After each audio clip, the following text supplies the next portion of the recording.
بسم الله الرحمن الرحیم. دا مونږ بدر مقام ته راورسېدو د خیر د الله په رحم فضل کرم سره.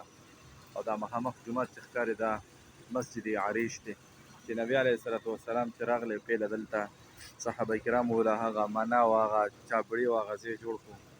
منا کومه خیمه چې ورته ویلې کېده، هغې کې نبي علیه الصلاة وسلام ټوله شپه عبادت کړی او الله ته په سجده باندې پروت و. ابوبکر صدیق رضی الله تعالی عنه هغه ډیوټي مبارکه فرمایله او بیا اخر کې ورته ابوبکر رضی الله عنه فرمایل حسبک یا رسول الله، دا کافي ده ستا دپاره. دلته د الله رسول هغه دعاګانې کړې. دا مسجد عریش دی او دا مخامخ چې کوم مقامات ښکاري دا کورونه پرې دي.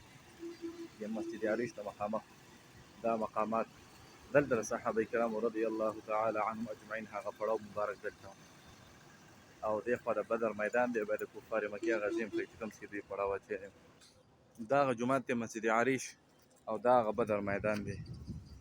لاندې اوس ورځو د خیره سره تاسو هم ویلئ برکتي ځای دی. اولنی جنګ او معرکه دلته شوې. دا د بدر هغه میدان دی. اوس پکې د کجورو دا ونې دي او دا هغه ځګونه دي. دا مخامخ چې دا کوم باغ ښکاري مخکې نږدې ورځو دلته د کفارو پړاو او دې ځای کې او دې ته بدر وایي. بدر یا خو د مقام نوم دی یا د ځای نوم دی یا دلته سړی راغلی او دغه سړي نوم دی او یا د کوهي او د کوهي نوم دی یا چینه وه د هغه چینې نوم دی. او درس کې صالح مولوي صاحب فرمایله چې بدر ته بدر ځکه وایي، بدر وایي څوارلسمې سپوږمۍ ته پړقېدونکي ته. نو دلته څوارلس د سپوږمۍ په شانتې پړقېدونکي صحابه کرام رضی الله تعالی عنهم اجمعین هغه شهیدان شوي وو. دلته دې ځکه دې وجې نه دې ته بدر ویلې کېږي. مخکې ځو چې څه حساب کتاب کېږي د خیر.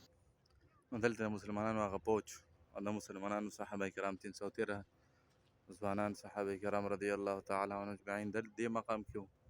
او قرآن کې چې راځي بالعدوة القصوى هغه په دې مخامخ مقامات کې او دلته بیا جنګ اولنی شوی او 70 کافران مردار شوي سرداران او 70 کافران هغه د الله د رسول صحابه کرامو قیدیان کړي وو د خیر سره.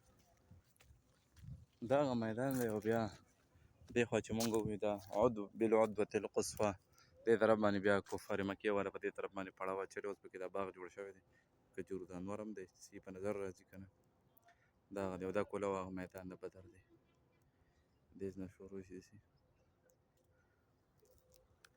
بدر هغه میدان دغه شانتې پروت دی. باقي آبادي پکې ډېره شوې ده. ټول خلک دیدار له او ملاقات له راغلي دي. مخکې معلومات کول غواړئ چې هغه کوهی په کوم ځای کې دی، کوم ځای کې چې کوم کسان مردار شوي وو 70 کسان هغه د الله رسول هغه کوهي ته ور واچول بیا ورته خبرې وکړئ او د ځان یې پکې داسې انور وهلي وو چې هغه لاس داسې یې اوچتوله نو هغوی هغه لاسونه په هغه بدن نه را بیل شوه، هغه یې په هغه ځای کې پرېښوده، خاورې پرې ور واچولې. بیا ورته د الله رسول هغه چې کوم ستاسو سره واده شوي وو د هغه څه چله ده د جهنم هغه کنده ده. او صحابه ورته تپوس وکړو چې دوی اوري که نه. نبي علیه الصلاة وسلام جواب ورکړو چې ولې نه، دا ستاسو نه ډېر ښه اوري. یو دا ځای دی بعضې کسان وایي تاریخ مطابق خو نشته دا د ابوجهل د قتل هغه ځای دی. دا کاڼي پرتې خلک کاڼي راځي ګزار پرې کوي په دې ځای باندې. دا د ابوجهل د هغه وجلی شوی ځای دی. دلته هغه مردار شوی. دا د بدر میدان دی. هغه پکې خټونه دي او دا د کجورو ونې دي.